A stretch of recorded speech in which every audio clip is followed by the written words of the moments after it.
સાવરકુંડલા તાલુકાના નાળ અને વિરડી ગામ વચ્ચે એક આઈસરે બાઇક ચાલક દંપતીને જોરદાર ટક્કર મારતા ગમખ્વાર અકસ્માત સર્જાયો હતો, જેમાં પતિનું કરુણ મોત નીપજ્યું હતું, જ્યારે પત્નીને ઈજાઓ પહોંચી હતી।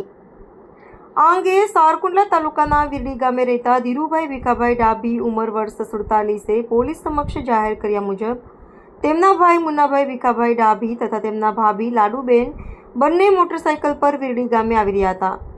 તે દરમિયાન સાંજના 5:30 વાગે નાળ અને વિરડી ગામની વચ્ચે પહોંચતા સામેથી આવતા એક આઈસર ચાલકે તેમના ભાઈની મોટરસાઇકલને જોરદાર ટક્કર મારી હતી, જેમાં તેમના ભાઈને માથાના ભાગે ગંભીર ઈજાઓ થતાં તેમનું મોત નીપજ્યું હતું, જ્યારે તેમના ભાભીને સામાન્ય ઈજા પહોંચી હતી। વંડા પોલીસ સ્ટેશનના ઇન્ચાર્જ પીઆઈ જેપી રામાણી આ અંગે વધુ તપાસ ચલાવી રહ્યા છે।